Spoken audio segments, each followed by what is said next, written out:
All right, let's get to it. Dr. Joe Schwarz joins us right now. You know him. He's host of the Dr. Joe Show, which airs Sundays at 3 here on CJAD 800. And he is director of the McGill Office for Science and Society.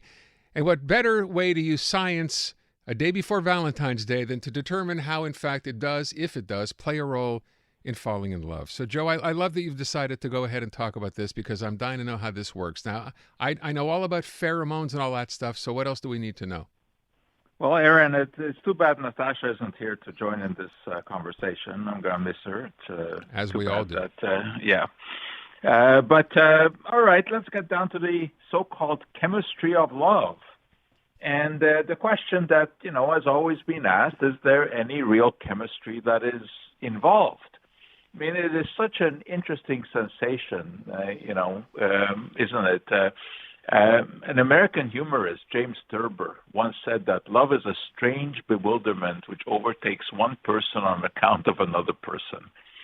And that really is true, isn't it? I mean, that bewilderment can have many forms. You get butterflies in the stomach or, thoughts that dominate your mind for hours and heart palpitations, at the prospect of meeting your loved one. So clearly, there's some chemistry going on in the body to do all that. The question is, what is it? Well, the story actually starts back in 1983 with psychiatrist Michael Leibowitz. And he was the first to allude to a specific love chemical in his book. It was appropriately entitled The Chemistry of Love. And he said that he had seen improvement in some of his patients who had become depressed after a failed romance when he treated them with an antidepressant drug. And it was a drug in the category of monoamine oxidase inhibitors. Of course. Yes. And he said that the chemical that this actually, benefited in the brain in terms of increasing it was something called phenylethylamine. Why? Because that is a monoamine and it would have responded to this kind of drug. That was a really tenuous kind of connection.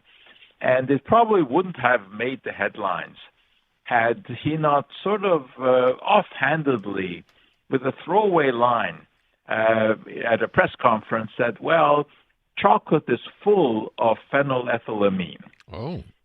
And he was very quick, to his credit, to suggest that, well, chocolate did contain this chemical. It was likely broken down during digestion and wouldn't get into the bloodstream.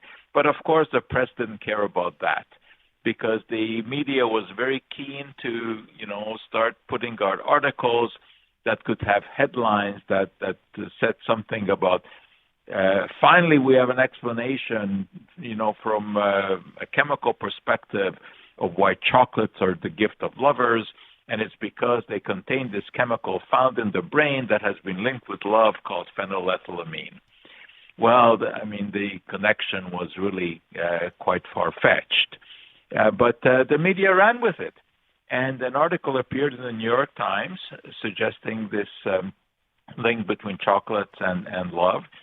And, of course, if it was good enough for the New York Times, it was good enough for many other media outlets. And the whole story scooted around the media world like wildfire. And it is still trotted out every Valentine's Day, trying to explain why chocolates are the classic gift of lovers. But the chemical connection is really a myth. Now, I think it is probably true that if you give your loved one a box of chocolates, they will appreciate you more. Sure, yeah. But I think it has to do with the taste of chocolate, which tastes good and has nothing to do with stimulating any sort of love connection. On the other hand, this chemical phenylethylamine, which really is found in the brain, is interesting, and it has been the subject of scientific research because of the possibility that it really may somehow be linked not to love, but to depression. And there are a number of compounds that have been synthesized to mimic the molecular structure of phenylethylamine, hoping that they will have an antidepressant effect. And some of these have become quite famous. For example, ecstasy is one of these. which was synthesized by a very interesting chemist by the name of Alexander Shulgin, who was properly trained at Harvard and University of California. But then he took a sidestep and he made his own laboratory in his home, and he started to synthesize all kinds of derivatives of phenylethylamine. And one of these was ecstasy. And ecstasy, of course, now has become notorious. It does certainly have an effect on the mood, but it can also have some very, very serious side effects. And this is a substance that is very often used at raves by young people trying to get high. But it can have some devastating consequences. It can cause hyperthermia, that is extremely elevated body temperature. And in rare cases, it can even be lethal. Of course, that is never mentioned whenever there's any talk of chocolate and phenylethylamine or its derivatives. Okay, but I want to let's get back to this Valentine's Day. So I mentioned pheromones right off the top. There are some products claiming, like perfumes, colognes, whatever, that if you put that on, some of those can actually work. What's that about? I think that is mostly a myth as well. Oh. I mean, pheromones, of course, are very real in animals. There's no question that they attract each other. For example, the reason that a female pig stands readily at attention when a male pig approaches her is because she senses a compound called androstenol from the male's saliva, and she gets ready to be mounted.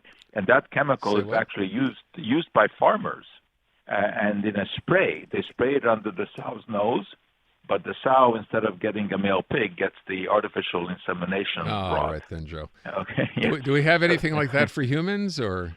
No, Okay. It is marketed for humans. Of course, because of the chance finding that androstenol is also present in human underarm sweat. Oh. And therefore, some people come to the conclusion that it must be a human pheromone.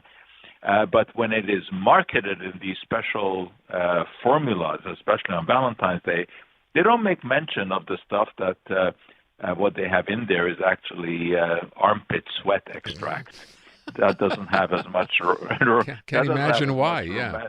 Romantic attraction. Okay. So give chocolate, give flowers on Valentine's Day. That can stir up the emotions, but not because of the presence of any specific chemical. Also, cash is good for that, I think, as well. I think that works. Yeah, I think it does work more often than not. Dr. Joe Schwarz. Dr. Joe, thank you. Thanks, Aaron. There you go. You now know what to do for Valentine's Day.